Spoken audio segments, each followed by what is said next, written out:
Morning বন্ধুরা, নতুন একটি দিন, নতুন একটি সকাল, নতুন একটি ভিডিও শুরু করছি তোমাদের সঙ্গে নিয়ে। আশা রাখছি সবাই ভালো আছো, সুস্থ আছো। আমরাও ভালো আছি। তো এখন শীতকাল, প্রত্যেকেরই কম বেশি ঠান্ডা লেগে যাচ্ছে। তো আমারও এই সেম একই অবস্থা। তো এখন দেখো ছাদে এসেছি, তো ভাবলাম চলো ছাদ থেকেই নতুন একটি ভিডিও শুরু করি। তোমরা দেখতে থাকো পুরো ভিডিওটা, আই হোপ ভালো লাগবে। তো কালকেও প্রচুর কাঁচা হয়েছিল, বাড়ি থেকে এসেছিলাম, আজকেও অল্প স্বল্প হয়েছে। তো মেলা হয়ে গেছে, চলো নিচে যাই। ঘড়িতে এখন দেখো পুরো 9:30 বাজছে। চলো রান্নাঘরের অবস্থা দেখি। কিছুটা করে গেছি, ছাদ দিকে চলে এসেছি। এই দেখো এখানে এসে ডালটাকে একটুখানি আগে প্রেসারে বসিয়ে দিলাম। আর এইদিকে হচ্ছে টমেটোর চাটনি করেছি, এই যে। আর এখানে হচ্ছে আলু, শিম আর ছোলা দিয়ে সেদ্ধ করেছি, আর সঙ্গে টমেটো আছে। এটা মুড়ি খাওয়ার জন্য, আজকে রবিবার ছুটি আছে, তো ওই জন্য এটা মুড়ি খাওয়ার জন্য করেছি। আর চাটনিটাও করে নিলাম সঙ্গে। এবার ভাতটা বসাবো একটু পরে, আজকে দেরি করে ভাত বসাবো, এখনও সবাই ঘুমোচ্ছে, উঠেনি। তো ডালটা হয়ে যাক, ডালটাও করে নিই। এই হচ্ছে চিকেন নিয়ে এসেছে, তো চিকেনটা হচ্ছে আমি নুন, হলুদ আর সর্ষের তেল মাখিয়ে দিয়েছি। আর এদিকে মুড়ি টুড়ি খাওয়া হয়ে গেছে, এটা মাখিয়ে দিয়েছি। স্নান করে আসার পর চিকেনটা করব। দেখো রান্নাঘরের কাজ মোটামুটি করে এসেছি, আর ভাতটাও অনেকক্ষণ ফুটে গেছে, ঢাকা দিয়ে এসেছি। তো এবারে ভাবলাম স্নানটা করে নিই।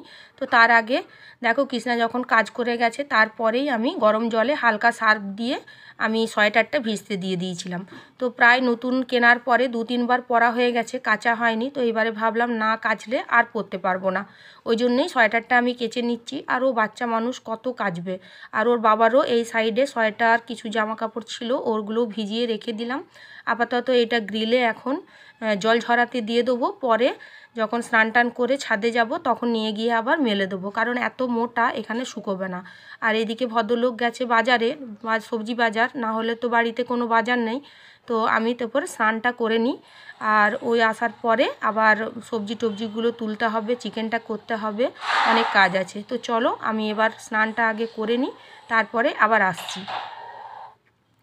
দেখো ঘড়িতে এখন 11:05 আমার স্নান হয়ে গেছে, আর টুকটাক আমার যা কাজ ছিল করেছি। আর এইদিকে দেখো মা যে চালটা দিয়েছিল, চালটা আমি আগে ধুয়ে এখানে শুকোতে দিয়ে গেছি। এটা চাল গুঁড়ি করব, মিক্সিতে গুঁড়ো করব। আর এইদিকে এক্সট্রা এই চালটা দিয়েছে মা খিচুড়ি করার জন্য, তো এটাও রোদে দিয়ে দিয়েছি। আর এটা হচ্ছে দেখো আমার এইগুলো গাছগুলো দেখে খুবই মন খারাপ লাগছে, কিছু করার নেই। বাড়ি গেছিলাম, তো গাছগুলো যাই হোক মরেনি, এটাই রক্ষা। কিন্তু প্রত্যেকটা ফুল দেখো কীরকম শুকিয়ে নেতিয়ে গেছে। আর এই গাছের ফুলগুলোও ঠিক আছে, বাট নতুন যে ছোট ছোট কড়িগুলো এসেছিলো, সেই কড়িগুলো মানে কালো কালো হয়ে গেছে। তো কিছু করার নেই, যাক। এদিকে আবার রোদে দিলাম, একটু যত্ন করি, যদি আগের মতো আবার গাছটা ভালো হয়। তো চলো আবার অনেক পরে এলাম, একটুখানি চিকেনটাও বসিয়ে নিয়েছি। আর এইদিকে দেখো আমার সবজি বাজার চলে এসেছে। এখানে দেখো ফুলকপি, বাঁধাকপি, ধনেপাতা, টমেটো, বিনস, ক্যাপসিকাম, কাঁচা লঙ্কা। আর কাঁচা লঙ্কাগুলো কি মোটা মোটা। এইদিকে পেঁয়াজ শাক, আর এইখানে হচ্ছে উচ্ছে, আর এদিকে গাজর, মূলো, শসা, পেঁপে, বেগুন আর লেবু। দুটো লেবুই 10 টাকা দাম নিয়েছে। যাই হোক শিম, আর এদিকে হচ্ছে আছে পুদিনা পাতা। কি জানি কেন পুদিনা পাতা নিয়ে এসছে জানি না, বাড়িতে একদিন চাটনি করেছিলাম, সেই লোভে লোভেই বোধহয় আবার নিয়ে এসেছে। আর এখানে আছে মটরশুঁটি আর পালং শাক। চলো এইগুলো এবার ধুয়ে টুয়ে পরিষ্কার করে রাখি। আর এই ঝুড়িতে আছে কমলা লেবু আর আপেল, তো ফলের ঝুড়ি, ওই জন্য এই ঝুড়িটা আলাদা করে টেবিলে রেখে দিই। চলো এবারে হালকা করে এগুলো ভালো করে পরিষ্কার করে গুছিয়ে নিই। আর এইদিকে টমেটোটা রয়ে গেছে, টমেটোটাও আমি আগে ধুয়ে জলটা ঝরতে দিয়েছিলাম, তারপরে দেখো ক্যারিতে ভালো করে কুড়িয়ে দিচ্ছি, কারণ এটা প্রায় 1.5 কেজির মতো বললো টমেটো আছে। তো আমি বললাম এত নিয়েছো কেন, বলছে বেলা হয়ে গেছে তাই জোর করেই দিয়ে দিল। তো ভালোই হয়েছে, টমেটোটা এমনিতেও লাগে। আর আমি সকালেও এইখান থেকে আনা করেছিলাম, তো চাটনিটা আগে করে নিয়েছিলাম। আর এদিকে ধনেপাতাটাও ভালো করে রাখি, শনপাপড়ির এই প্যাকেটটাতে ভাবলাম যে রাখি। তো এটাতে একটা কাগজ বিছিয়ে ধনেপাতাটাও এটা জল ঝরিয়ে ভালো করে এভাবে রেখে দিলে এখন অনেক দিন থাকবে। তো সবজিগুলো বাকি ধুয়ে নিই। আর ধনেপাতা আর ওই যে পুদিনা পাতা এনেছে, বাড়িতে একদিন পুদিনা পাতা আর ধনেপাতা চাটনি করেছিলাম, তো সেইটা ভেবেই বোধহয় আবার পুদিনা পাতা নিয়ে এসছে ভদ্রলোক চাটনি খাওয়ার জন্য। যাই হোক, কষ্ট করে নিয়ে এসছে যখন, একদিন অবশ্যই করব, অবশ্যই তোমাদের সঙ্গে শেয়ার করব ধনেপাতা আর পুদিনা পাতার গ্রিন চাটনি। তো চলো, মোটামুটি বাকি যেইগুলো আছে একটুখানি গুছিয়ে বাগিয়ে যে যার জায়গা মতো সুন্দর মতো রেখে দিই। কাঁচা লঙ্কা লেবুটা এই কৌটোর মধ্যেই রাখি। আর এদিকে ফুলকপিও আছে, মূলো আছে, মোটামুটি শীতের সমস্ত সবজি আছে। এটা প্রায় আমার ওই 1 সপ্তাহ 10 দিনের মতো চলে যাবে। তো আস্তে আস্তে সবকে গুছিয়ে রাখি। এখনও আমার চিকেনটা করতে বাকি আছে। তো চিকেনটার মশলাটা এক সাইডে কষা হচ্ছে, আর আগের দিনে আমি পেস্ট করে রেখেছিলাম। আর আজকে হচ্ছে সবজি সেরকম কিছু ছিল না, ওই জন্য রান্নাও আজকে সেরকম কিছু করিনি। পরে একটু উচ্ছে আর আলু প্রেসারে একটা সিটি দিয়ে নেবো, মানে সেদ্ধ করে নেবো। আর সবজি টবজি করার ইচ্ছে করছে না, স্নান করে নিয়েছি, গলা এমনিতেই বসা বসা হয়ে গেছে। একটুখানি ছাদে যাব, ছাদ থেকে এসে তারপর ভাত খাবো। তার আগে ভদ্রলোক এইদিকে কাচ্ছে, কাঁচা শব্দ হচ্ছে বলেই আমি সাউন্ডটা মিউট করে দিয়েছি। তো এইদিকে দেখো আমার চিকেনের মশলাটাও কিন্তু কষা হয়ে গেছে, আর খুব তাড়াতাড়ি হয়ে যাবে। আলুগুলো আগে ভেজে নিয়েছি, এবারে চিকেনটা দিয়ে ভালো করে কষে হালকা গরম জল দিয়ে এটা একটু মাখা মাখা করে নেবো। আর ডাল করেছি, চাটনি করেছি, আর উচ্ছে আলুটা সেদ্ধ বসিয়ে দেবো, কারণ আর ভাজবো না, আর ইচ্ছে করছে না। চিকেনটা করার পরে সমস্ত কিছু কাঁচা হয়ে গেলে ছেলেটাকেও স্নান করিয়ে নিয়ে তারপর ছাদে যাব। তো বাড়ি থেকে এসেছি, এসে কাজের যেন শেষ হচ্ছে না, মানে কোন দিক থেকে যে এত কাজ চলে আসছে আমি নিজের জন্য একদম টাইম বের করতে পারছি না। মানে একেই ছোটো দিনের বেলা, তারপরেও আবার ঠান্ডা, মানে ঠান্ডা যত না লেগেছে আমার শরীরটা ভীষণ উইক লাগছে। বাড়ি থেকে এসেই সেই এক নাগাড়ে করে যেতে হচ্ছে। তো যাই হোক, দেখো সব কিছু সবজি গুছিয়ে বাগিয়ে তুলে রেখে রান্নাঘরটা উপর নিচ করে ভালো করে পরিষ্কার করে নিলাম। পরিষ্কার টরিষ্কার না করে রাখলে আমার ঠিকঠাক মানে ভালো লাগে না। তো এইদিকে দেখো চিকেনটাও মোটামুটি কষা শেষের দিকে, গরম জল দিয়ে ঢাকা দিয়ে দেবো, তাহলেই হয়ে যাবে। আর বলো, মেয়েদের সংসারের কাজ নেই, বাড়িতে থাকি আর নাই থাকি, কাজের শেষ নেই। আজকে রান্না তেমন কিছু করিনি, তাড়াহুড়ো করে ওই সকালে কিছুটা করেছিলাম, তাও কৃষ্ণা অনেকটা করে দিয়ে গেছে। আরও টুকটাক কিছু কাজ আছে, আর ওইদিকে চালটাও শুকোতে দেওয়া আছে, ওটাও গুঁড়িটা করে রাখবো, তাহলে পিঠে করতে পরে আমার সুবিধে হবে। তো চলো, চিকেনটা আর একটু হলেই হয়ে যাবে, তারপর একটু গরম জল দিয়ে দেবো, একটু মাখা মাখা করবো, তাহলেই হয়ে যাবে।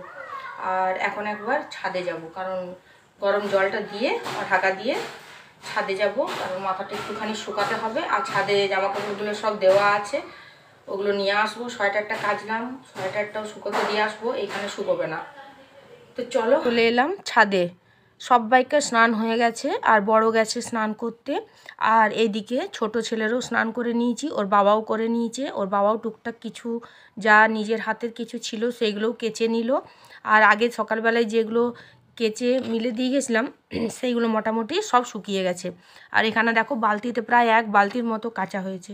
তো আগে ভাবলাম শুকনোগুলো তুলে নিই, তারপরে আবার বালতির যেই কটা আছে ওইগুলো দিয়ে দেবো, সেই বিকেলে 3:30 4টা নাগাদ আবার তুলে নিয়ে যাব, আর আসবো না। আর স্নানও করেছি, যাই হোক একটুখানি রোদের দরকার আছে, ওই জন্যই এলাম। ওর বাবাও এলো, ছেলেটাকেও টেনে টুনে নিয়ে এলাম, টিভি দেখছিল। তো ছাদ, নিজেদের ছাদ থাকলে কত সুবিধে, মানে এটাও অসুবিধের আমার কিছু নেই, তবু পার্সোনাল নিজেদের একটা ছাদ থাকলে মানে নিজের মতো করে সেটাকে ব্যবহার করা যায়। আর এটা ধরো মানে প্রত্যেকেরই ছাদ নিজস্ব বলে কিছু নেই, ওই জন্যই মানে নিজের মতো করে অনেক মেনটেন করে কিন্তু আমরাকে এখানে কাজ করতে হয়। যাই হোক এইটুকুই। আর জামাকাপড়গুলো সব তুলে নিই, একটুখানি ঘোরাঘুরি করব, প্রায় 2টো বাজুক, তারপরে ভাত খেতে বসবো, কারণ এত তাড়াহুড়োর কিছু নেই। আবার কাল সোমবার আছে, কাল থেকে আবার টাইমের সঙ্গে সঙ্গে আমাকে দৌড়োতে হবে। তো মোটামুটি হয়ে গেছে, দেখো শুকনোগুলো সব গুছিয়ে তারেই ঝুলিয়ে রেখেছি, কারণ এখন থেকে তুললাম না, একটুখানি ছাদে মিনিট 20-25-এর মতো দাঁড়াবো, তারপরে নিচে যাব। ওইদিকে দেখো ওর বাবাও সোয়েটার কেচেছে, ছাদে শুকোতে দিয়েছে, আমারগুলোও আমি দিয়ে দিলাম। ভালো করে লম্বা লম্বা করে হ্যাং করে দিলাম। দেখা যাক কতটা কি শুকোয়, আর না শুকোলে বাকি পরের দিনে আবার ওই গ্রিলে দিয়ে দেবো। ব্যাস তাহলে হয়ে যাবে। মোটা জিনিস তো শীতকালে মানে শুকোতে একটু টাইম লাগে। আর আজকে হচ্ছে রোদের জোরটাও এখন কমে গেছে, ওই জন্যই হচ্ছে আরও বেশি শুকোবে না। তো যাই হোক দেখো সব হয়ে গেছে। এখন নিচে চলে যাব, নিচে গিয়ে ভাত খাবো, তারপর আবার সেই সন্ধেবেলায় আসবো। গুড ইভিনিং বন্ধুরা, আবার এলাম সন্ধেবেলায়। তো ঘুমিয়েছিলাম, উঠেছি, সন্ধে দিয়েছি, চা খেয়েছি। তারপরে দেখো ওর বাবা একটুখানি বেরোলো, আমাকেও বলছিল যেতে, তো আমি আর গেলাম না। তো আবার সেই চেঞ্জ করে বেরোতে হবে, ইচ্ছে করলো না। এদিকে একটুখানি সন্ধেবেলায় খাবার জন্য একটু ছেলেটাকে করে দিচ্ছি, আর আমিও 2 পিস পাউরুটি খাবো। তো বাটার দিয়ে একটুখানি পাউরুটিটা এইদিক ওইদিক করে আগে ভেজে নিলাম। প্রথমে বললাম একটুখানি মধু দিয়ে দিই, খেয়ে নে, না বললো না খাবো না। তো না খাওয়াতে এই দেখো এখানে ভেজ মেয়োনিজটা আনা থাকে, তো এটাই একটুখানি দিয়ে দিলাম। দেওয়ার পরে অল্প উপর থেকে অল্প চিনির গুঁড়ো দিয়ে দেবো যাতে ভালো লাগে। আর মধু বললো খাবো না, তার জন্যই চিনির গুঁড়ো দিলাম, নাহলে বেশিরভাগ টাইম মধুটাই দিই। তো এইবারে দুটোকে একসঙ্গে জয়েন্ট করে দেবো, ব্যাস তাহলেই হয়ে যাবে। আর আগে সন্ধেবেলায় হরলিক্স খেয়েছে, ওই জন্য আর ওকে জোর করলাম না। এই দেখো দুটো স্যান্ডউইচের মতো করে দিলাম, ওই দুটোতেই মোটামুটি ওর হয়ে যাবে। আর এইদিকে দেখো কালকে মটর আলু দিয়ে ঘুগনি করে রেখেছিলাম, তো এই অল্পটুকুই আমি একটুখানি গরম করে নিয়ে নিলাম ওই কড়াইতেই। তো এর সঙ্গে অল্প একটু চানাচুর নেবো আর একটুখানি পেঁয়াজ কুচি নেবো, তাহলে ভালো লাগবে। আর ঘুগনিটা গরম করার সময়ই আমি অল্প একটু সস দিয়ে দিয়েছিলাম, তাহলে টেস্টটা আরও বেড়ে যায়। তো যাই হোক আমিও বাটার দিয়ে 2 পিস পাউরুটি সেঁকে নিয়েছি, অবশ্য আমি মেয়োনিজটা নিইনি। তো আমি 2 পিস পাউরুটি বাটার দিয়ে খেয়ে নেবো। আর ওর বাবা বললো কি অনলাইনে কাজ আছে, ওই জন্যই নাকি বেরোলো। যাই হোক ও এসে দেখা যাক ও কি খায়, যা খাই করে দেবো। তো এখানে দেখো ছেলেটা খাওয়া হয়ে গেছে, আর সাইডের অংশগুলো খায় না, ফেলে দিয়ে গেছে। তো আমি ওগুলোকে টেনে টুনে খেলাম, আর কি করা যায়। আর যাই হোক দেখো ঘুগনি আর পাউরুটি আমি একটুখানি খেয়ে নিচ্ছি। তো এখন দেখো আটা নিয়ে বসে পড়েছি। তো আটাটা আগে মেখে রেখে দিই, তারপর ছেলেটাকে নিয়ে একটু বসবো, আর তোমাদের সঙ্গে একটুখানি কথাও বলতে পারবো। বলছি তোমাদের ওইদিকে সব ঠান্ডা কীরকম? আমার বাপের বাড়ির ওইদিকে প্রচণ্ড ঠান্ডা, আর শ্বশুরবাড়িতেও খুব একটা যে কম বলবো না, সন্ধ্যের দিকে হয়তো ভালোই ঠান্ডা আছে। আর এখানে অতটা ঠান্ডা নেই, মানে ঠান্ডাই নেই। একটা কোনো রকম সোয়েটার ঘরে না পরলেও চলে, কিন্তু একটু ঠান্ডাটা লেগে গেছে, ওই জন্যেই সোয়েটারটা পরে আছি। আর বাড়ি থেকে এসে থেকে তো কাজের শেষ নেই, কাজ তো শেষ করে আমি পাচ্ছি না। সকালে প্রচুর কাচা হয়েছে, তারপরেও ওর বাবা কেচেছে, আমি কেচেছি।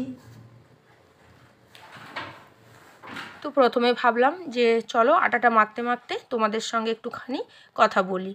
তো আর কি করে হলো, আজানের টাইম হয়ে গেছে, আমার অত খেয়াল ছিল না। যাই হোক দেখো আটাটা মোটামুটি মাখা হয়ে গেছে, আর ভদ্রলোকে এদিকে চলে এসেছে, ওকে দেখি কি খায়।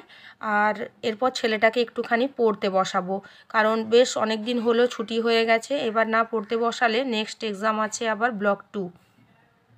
দেখো এখানে 6টা ডিম নিয়ে এসেছে, আর কিছু আনতে বলেছিলাম, যাই হোক পাইনি। তো ডিমগুলো ধুয়ে ভালো করে ফ্রিজে রেখে দেবো। এই দেখো 6টা ডিম আছে এখানে। প্রায় 7:45টার মতো বেজে গেছে ঘড়িতে। আর ওর 2 তারিখ থেকে স্কুল খুলেছে, তো 2-3 অ্যাবসেন্ট ছিল, তো তার জন্যই ইআরপিতে সমস্ত কিছু পড়াগুলো দিয়ে দেয়। এই ইআরপি খুলে আমার ফোন থেকে পড়াগুলো অনেকগুলো লিখলাম, তো প্রায় 1 ঘন্টার কাছাকাছি এগুলো লিখতে হয়েছে, যত মানে অনেক সাবজেক্টের কোশ্চেন অ্যান্সারগুলো। আর এখন ম্যাথটা ওকে বুঝিয়ে বুঝিয়ে অঙ্কগুলো করতে দিয়ে দিচ্ছি। তো প্যাটার্ন আছে ওদের ডাটা হ্যান্ডেলিংটা, তো যাই হোক এইটাই একটুখানি বুঝিয়ে খাতায় করে তুলে দিচ্ছি। তো 2 দিনের অনেকটাই পড়া হয়ে গেছে। যাই হোক সোমবার থেকে আবার মিসকেও আসতে বলেছি ফোন করে। তো বাড়ি যাওয়া নয়, ছেলেদের পড়াশুনোর ক্ষতি হয়, কিন্তু কিছু করার নেই। সব আমার এখানে তো পড়াশুনো আর সার্ভিসের জন্যই থাকা। বাড়িতে ওইখানে বাবা মা, ওইখানে শ্বশুর শাশুড়ি, মানে সমস্তটাই আমাদের ওই দিকে। মন থাকলেও কিছু করার নেই। তো চলো ছেলেটাকে পড়ানোর পর তারপরে রুটি করতে যাব। আর মন মেজাজটাও বেশ ভালো নেই, বাড়ি থেকে আসার পর থেকে কাজের তো শেষ নেই, কাজ তো শেষ করে উঠতে পারছি না, শুধু মনে হচ্ছে এখনও যেন অনেক কাজ বাকি আছে। তো আমার বরমশাই বলছে ধীরে সুস্থে কাজ করো, অত তাড়াহুড়ো করার কিছু নেই। তো যাই হোক, ছেলেটাকে চলো আগে একটুখানি পড়িয়ে নিই, তারপর প্রায় 9:45 বাজলে পড়া থেকে উঠবো। দেখো এখন ঘড়িতে 10টা বেজে গেছে অলরেডি। আমি আবার চলে এসেছি। তো আটা যেহেতু মাখা ছিল, এসেই রুটিগুলো আগে বেলে নিয়েছি। তো বেলতে বেশিক্ষণ টাইম লাগলো না, 12টার মতো রুটি হয়েছে। চলো এবার ফটাফট একটুখানি সেঁকে নিই, তাহলে হয়ে যাবে। আর আগের দিনে আমি মটর আলু দিয়ে ঘুগনি করেছিলাম, সেটা আছে, আর দুধ আছে, আর মা তো খেজুর গুড় দিয়েইছে। এখন ওই জন্য মিষ্টিটা আনতে বারণ করেছি, যে প্রত্যেকেই কিন্তু গুড় দিয়ে রুটি খাবে। তো ছোটো ছেলে পছন্দ করে না, কিন্তু তাও বলেছি মিষ্টি এখন আর আনা হবে না, গুড় দিয়েই সবাই কিন্তু রুটি খেতে হবে। তো চলো আগে রুটিটা একটুখানি সেঁকে নিই।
তো দেখো রুটিটা মোটামুটি আমার হয়ে গেছে, 12টার মতো রুটি করেছি, তো হয়ে গেছে। যাই হোক, এবারে গ্যাসটা হালকা করে একটুখানি মুছে নিই, কারণ এমনিতেই নবগুলো দেখো আমি কাপড় দিয়ে ঢাকা দিয়ে রাখি। 3টে নব আমার একসঙ্গে আছে, যেহেতু খুব সুবিধে হয় একটুখানি কাপড় দিয়ে ঢাকা দিয়ে দেওয়া। আর অনেক ওভেনে দেখেছি মানে 3টে বার্নার থাকে, তাও 3 জায়গায় থাকে, তো এটা অসুবিধেই বটে। আমার কিন্তু এটা 3টে এক জায়গায় আছে বলে খুব সুবিধে। রুটি করার ক্ষেত্রে আটার ইয়েগুলো কম পড়ে, আমি একটা কাপড় ঢাকা দিয়ে দিই। যাই হোক, দেখো উপরে সুন্দর করে একটুখানি মুছে নিলাম। এবার ঘুগনিটা অল্প একটুখানি জল দিয়েছি, বেশ বসে গিয়েছিল ফ্রিজে থাকার জন্য, আর একটুখানি নুন দিয়েছি, দিয়ে ভালো করে গরম করে নিই।